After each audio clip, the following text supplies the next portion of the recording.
चलिए भैया, आज हम लोग बात करेंगे भौतिक विज्ञान पढ़ेंगे। क्या पढ़ेंगे हम लोग? भौतिक विज्ञान। विज्ञान की परिभाषा सबको पता है? कितने लोगों को पता है? हाथ उठाएं। विज्ञान की परिभाषा नहीं पता दीदी? चलिए थोड़ी सी हम बात करेंगे और आज हम लोग सीखेंगे। पहला चैप्टर आपका क्या है कक्षा 10 में? प्रकाश का परावर्तन। ठीक है, प्रकाश का परावर्तन है। दूसरा आपका चैप्टर क्या होगा? प्रकाश का अपवर्तन। बराबर है? चलिए हम लोग चलते हैं। आज हम लोग सीखेंगे कि विज्ञान होता क्या है। ठीक है ना? और थोड़ा सा देखिए, एक बार हम इसकी सब चर्चा कर लिए थे, तो थोड़ा सा हम जल्दी जल्दी चलेंगे, आगे बढ़ेंगे। और उसके बाद हम लोग क्या सीखेंगे? आज प्रकाश कुछ है ना, प्रकाश के बारे में हम चर्चा करेंगे, प्रकाश सीखेंगे और उसके बाद प्रकाश का प्रकाश का पीढ़ी का लेगा आप लोग विज्ञान। विज्ञान विधन ज्ञान अर्थात विशिष्ट ज्ञान। विधन ज्ञान अर्थात विशिष्ट ज्ञान। विधन ज्ञान अर्थात विशिष्ट ज्ञान अर्थात विशिष्ट ज्ञान।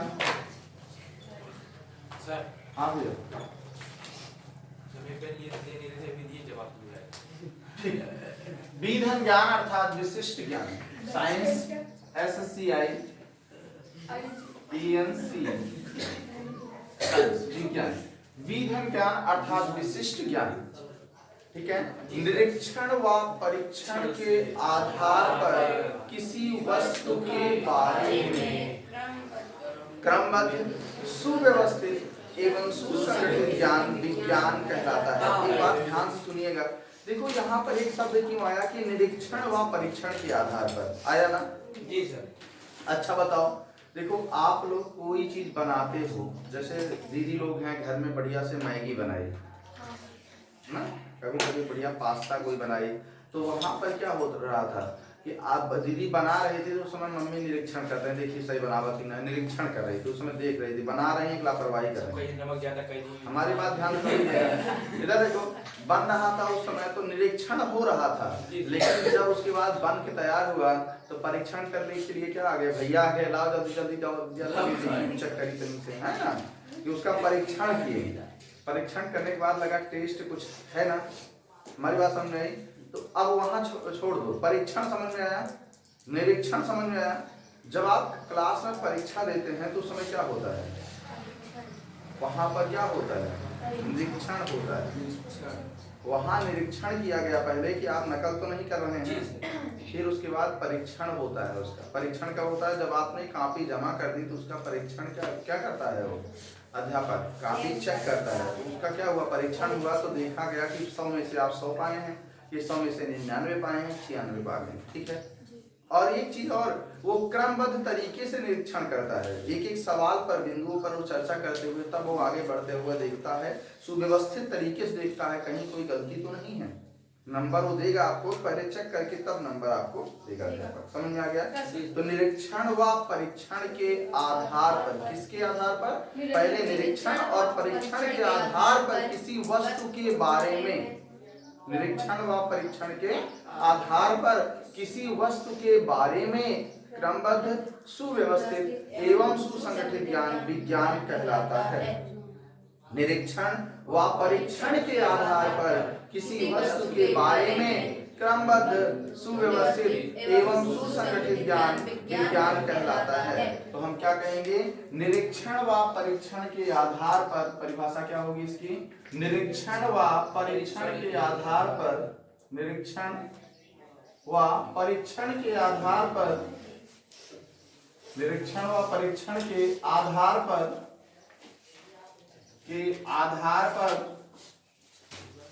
आधार पर किसी वस्तु के बारे में, किसी वस्तु के बारे में, किसी वस्तु के बारे में, वस्तु के बारे में क्रमबद्ध सुव्यवस्थित, क्रमबद्ध सुव्यवस्थित, क्रमबद्ध सुव्यवस्थित एवं सुसंगठित ज्ञान, एवं सुसंगठित ज्ञान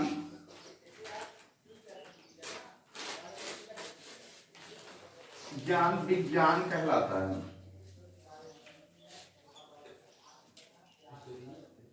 निरीक्षण व परीक्षण के आधार पर, निरीक्षण व परीक्षण के आधार पर किसी वस्तु के बारे में, निरीक्षण व परीक्षण के आधार पर किसी वस्तु के बारे में क्रमबद्ध, सुव्यवस्थित एवं सुसंगठित ज्ञान विज्ञान कहलाता है। ठीक है जी। देखो ये जो विज्ञान था इसमें 16 पार्ट है। कितने?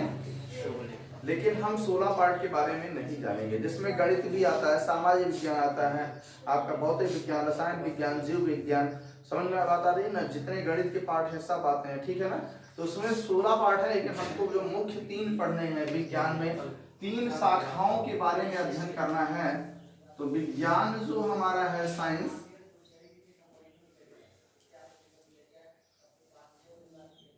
इसमें हमें 3 लोगों के बारे में जानना है। एक है भौतिक विज्ञान, भौतिक विज्ञान, और यहाँ पर जो भौतिक विज्ञान पढ़ेंगे इसको कहते हैं फिजिक्स, PHYSICS, फिजिक्स। दूसरा हम पढ़ेंगे केमिस्ट्री, रसायन विज्ञान, रसायन विज्ञान, केमिस्ट्री, केमिस्ट्री क्या पढ़ेंगे हम? केमिस्ट्री पढ़ेंगे। और तीसरा हम पढ़ेंगे जीव विज्ञान, बायोलॉजी। क्या पढ़ेंगे? जीव विज्ञान, बायोलॉजी। अब ध्यान से समझना, बायोलॉजी जो हमारा है ये पार्ट जो हमारा चलेगा, रसायन विज्ञान और जीव विज्ञान वाला ये पार्ट जो है आपके रंजीत सर पढ़ाएंगे, और ये वाला जो भौतिक विज्ञान वाला पार्ट है इसको हम पढ़ाएंगे स्वयं। ठीक है, बात समझ आ गई ना? इसलिए हम भौतिक विज्ञान से चर्चा करते हुए आगे बढ़ेंगे, बराबर है? अब भौतिक विज्ञान से जो हम चर्चा करेंगे, तो भौतिक विज्ञान सबसे पहले आप ये जानिए कि भौतिक विज्ञान के जनक कौन है। भौतिक विज्ञान के जनक कौन है? भौतिक विज्ञान के जनक कौन है? आप ये जरूर जानिए कि भौतिक विज्ञान के जनक सर आइजक न्यूटन। कौन है? सर आइजक न्यूटन है। आइजक न्यूटन कौन है? भौतिक विज्ञान के जनक। आधुनिक भौतिकी के जनक कौन है? आधुनिक, आधुनिक भौतिकी के जनक कौन है? के जनक कौन है? आइंस्टीन है। कौन है? आइंस्टीन। आइंस्टीन। आपको एक चीज और पता होगा कि आइंस्टीन ने एक समीकरण दिया था कि उसका क्या नाम है? द्रव्यमान ऊर्जा समीकरण, E बराबर mc²। आइंस्टीन का द्रव्यमान ऊर्जा समीकरण क्या है? E बराबर mc² है। हम उसके बारे में चर्चा नहीं करेंगे। अब हम लोग सीखेंगे कि भौतिक विज्ञान होता क्या है, फिजिक्स होता क्या है, भौतिक विज्ञान की परिभाषा क्या होगी। कितने बच्चों को पता है कि भौतिक विज्ञान क्या होता है, फिजिक्स क्या होता है?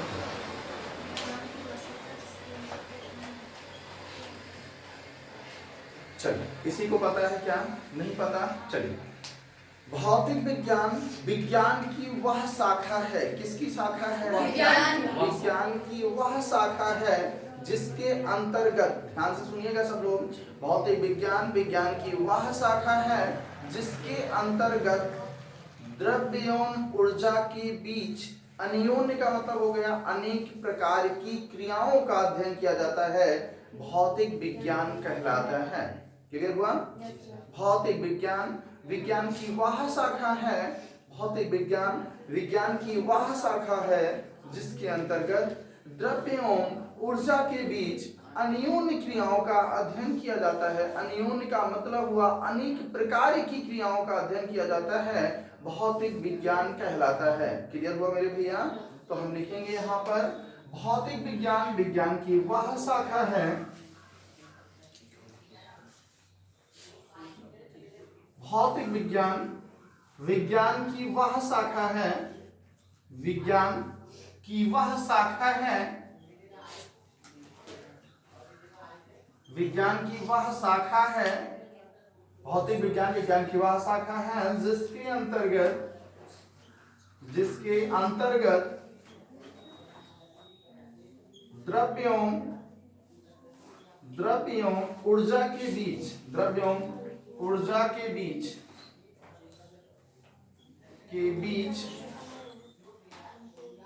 अन्योन्य, अन्योन्य का मतलब अनेक प्रकार,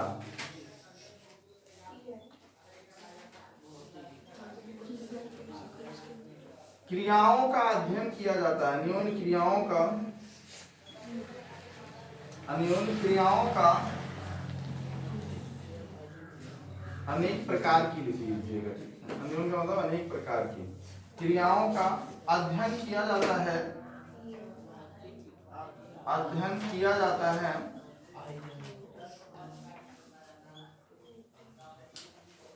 भौतिक विज्ञान कहलाता है। क्या कहलाता है मेरे भैया? भौतिक विज्ञान कहलाता है। भौतिक विज्ञान कहलाता है।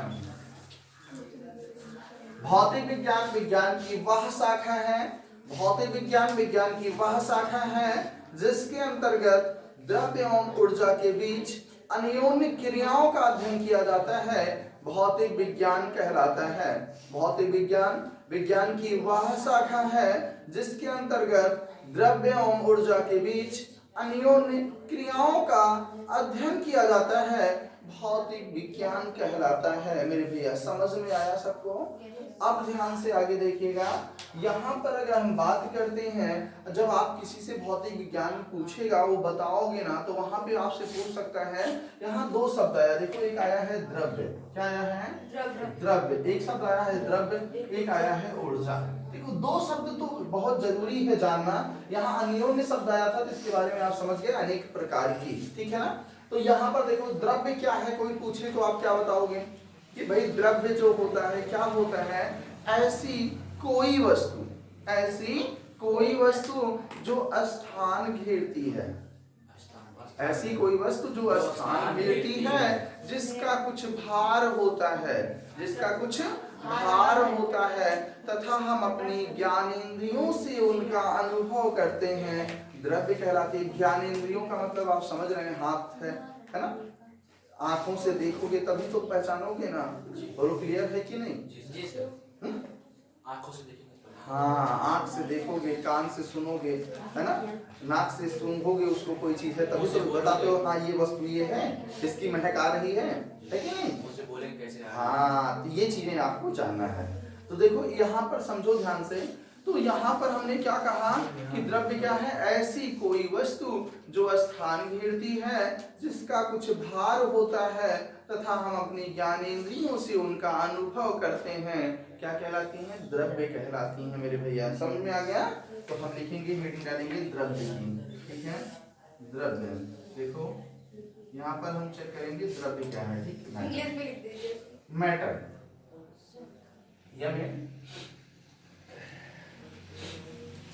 चलिए, ऐसी कोई वस्तु, ऐसी कोई वस्तु, ऐसी कोई वस्तु जो स्थान घेरती है, जो स्थान घेरती है, जिसका कुछ भार होता है, जिसका कुछ भार होता है, कुछ भार होता है,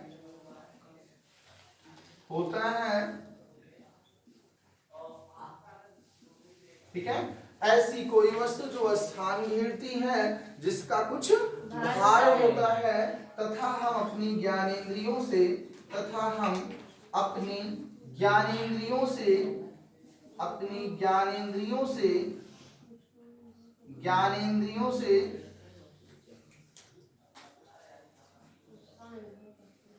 ज्ञानेंद्रियों से उनका अनुभव करते हैं, से उनका अनुभव करते हैं,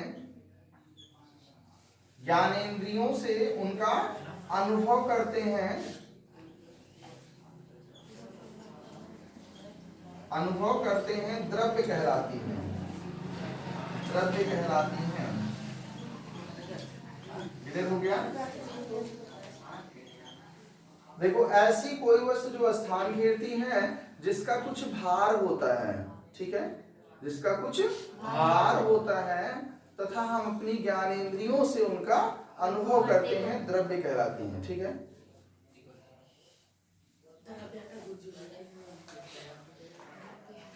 द्रव्य की अवस्थाएं, द्रव्य की अवस्थाएं, द्रव्य की अवस्थाएं। द्रव्य की 3 अवस्थाएं होती हैं। द्रव्य की 3 अवस्थाएं होती हैं। द्रव्य की 3 अवस्थाएं होती हैं। द्रव्य की 3 अवस्थाएं होती हैं। अवस्थाएं होती हैं। पहला है ठोस, दूसरा है द्रव, तीसरा है गैस। सॉलिड हो गया, लिक्विड हो गया और गैस हो गया। अब देखो यहां ध्यान समझो, ठोस क्या है, ठीक है। अब देखो ठोस होता क्या है, कोई ऐसा द्रव्य जिसका क्या होगा, आयतन और आकार दोनों निश्चित होता है, ठोस कहलाता है। जैसे मेज हो गई, ईंट हो गया, पत्थर हो गया, ये सब क्या है आपकी ठोस है, बराबर। अब लेकिन अगर हम बात करें मेरे भैया किसकी, द्रव की, तो उसका क्या होता है, आयतन तो निश्चित होता है, आकार अनिश्चित हो जाता है। कैसे आकार अनिश्चित होता है, जैसे तुम जाओ अभी दूध लेने और दूध लो, तो एक छोटे से बर्तन में लेके आए 1 लीटर दूध, और बड़ा सा बर्तन था घर में उसमें रख दिए, तो देखो आकार बदल गया, नहीं तो गिर जाए दूध गिर जाए, देखो फैल जाएगा दूध में ना, तो आकार बदल गया उसका, लेकिन क्या दूध बढ़ गया, नहीं ना। वो क्या है, 1 लीटर था 1 लीटर ही रहेगा, बराबर है। आयतन में उसके परिवर्तन नहीं हुआ।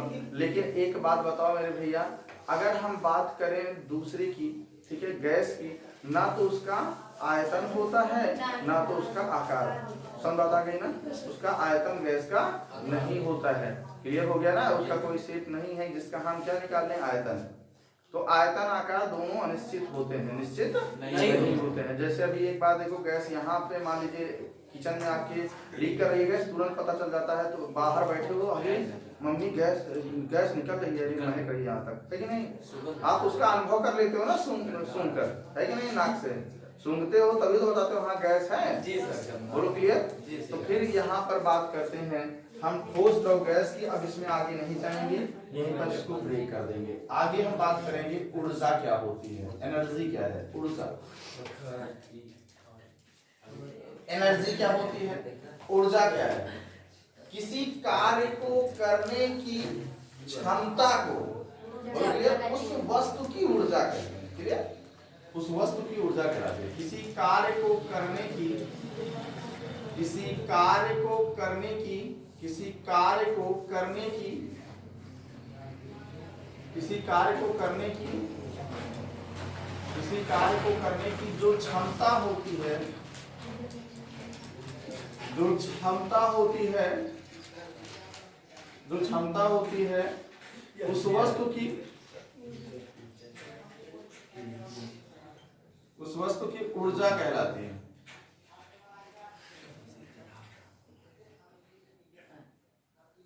किसी कार्य को करने की जो क्षमता होती है उस वस्तु की ऊर्जा कहलाती है। किसी कार्य को करने की जो क्षमता होती है उस वस्तु की ऊर्जा कहलाती है। बोलो क्लियर। तो यहाँ पर बात करेंगे, यहाँ पर हम यहीं कंप्लीट करते हैं आपका। उसके बाद हम लोग चैप्टर अभी स्टार्ट करेंगे कि प्रकाश क्या होता है। पहला चैप्टर पाठ 1 आपका स्टार्ट करेंगे। अब हम प्रकाश का परावर्तन, प्रकाश का परावर्तन। प्रकाश के परावर्तन में हम पहले चर्चा करेंगे आपसे कि यहाँ पर प्रकाश क्या है, लाइट क्या होती है। ठीक है, प्रकाश होता क्या है, जरा हम इसके बारे में बात करेंगे आपसे। ठीक है, तो फटाफट इसको नोट कर लीजिए। उसके बाद हम बात करेंगे कि प्रकाश क्या होता है मेरे भैया।